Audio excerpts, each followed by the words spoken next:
Hello दोस्तों, नमस्कार। प्रश्न है, परावर्तन के नियम क्या है? उत्तर है, परावर्तक सतह पर प्रकाश पड़ने पर इसकी गमन की दिशा क्या होगी, इसे बतलाने वाले नियम को परावर्तन के नियम कहा जाता है। इस चित्र में यहाँ पर एक समतल दर्पण है और यह आपतन बिंदु है। यह आपतित किरण क्या है? यह आपतन बिंदु पर पड़ने वाली प्रकाश की किरणें को आपतित किरण कहते हैं। और यह अभिलंब क्या है? आपतन बिंदु पर डाली गई अभिलंब को लंब कहते हैं। परावर्तित किरण क्या है? आपतन बिंदु से परावर्तित होने वाले किरण को परावर्तित किरण कहते हैं। इस चित्र को तो आप लोग समझ गए होंगे, एक बार फिर से देख लेते हैं। परावर्तन के नियम क्या है? परावर्तन सतह पर प्रकाश पड़ने पर इसकी गमन की दिशा क्या होगी, इसे बतलाने वाले नियम को परावर्तन के नियम कहा जाता है। जैसा कि आप लोग चित्र में देख पा रहे होंगे। इस चित्र में दिए हुए सारी पॉइंट को हम बारीकी से देख लेते हैं। प्रश्न है, आपतित किरण क्या है? किसी सतह पर पड़ने वाले प्रकाश को आपतित किरण कहते हैं। आपतित किरण किसे कहते हैं? तो किसी सतह पर पड़ने वाले प्रकाश को आपतित किरण कहते हैं। आपतित किरण किसे कहते हैं? किसी सतह पर पड़ने वाले प्रकाश को आपतित किरण कहते हैं। अगला है, आपतन बिंदु क्या है? आपतित किरण जिस बिंदु पर टकराता है उसे आपतन बिंदु कहते हैं। यह हमारा आपतन बिंदु है। तो आपतन बिंदु किसे कहते हैं? आपतित किरण जिस बिंदु पर टकराता है उसे आपतन बिंदु कहते हैं। आपतन बिंदु किसे कहते हैं? आपतित किरण जिस बिंदु पर टकराता है उसे आपतन कोण कहते हैं। अगला है, अभिलंब किसे कहते हैं? किसी सतह पर डाला गया लंब को अभिलंब कहते हैं। अभिलंब किसे कहते हैं? किसी सतह पर डाला गया अभिलंब को अभिलंब कहते हैं। किसी सतह पर डाला गया लंब को अभिलंब कहते हैं। हम एक क्वेश्चन को 2 से 3 बार रिपीट करते हैं ताकि आप लोगों को समझ में आ जाए। अभी तक जितने बातें हम बताए हैं आप लोग समझ गए होंगे। आपतित किरण के बारे में, आपतन बिंदु के बारे में और अभिलंब के बारे में।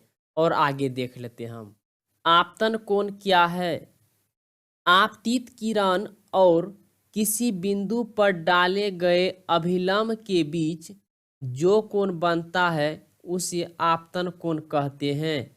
आपतन कोण किसे कहते हैं? आपतित किरण और किसी बिंदु पर डाले गए अभिलंब के बीच जो कोण बनता है उसी को आपतन कोण कहते हैं। आपतन कोण किसे कहते हैं? आपतित किरण और किसी बिंदु पर डाले गए अभिलंब के बीच जो कोण बनता है उसी को आपतन कोण कहते हैं। आपतन कोण किसे कहते हैं?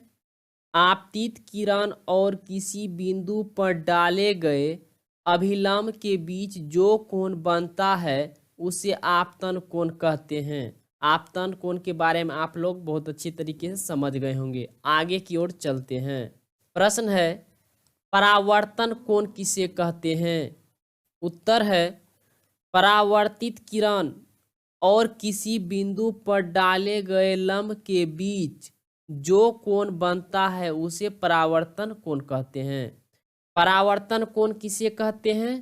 परावर्तित किरण और अभिलंब के बीच जो कोण बनता है उसी को परावर्तन कोण कहते हैं। परावर्तन कोण किसे कहते हैं? परावर्तित किरण और अभिलंब के बीच में जो कोण बनता है उसी को परावर्तन कोण कहते हैं। एक बार फिर से देख लेते हैं, परावर्तन कोण किसे कहते हैं?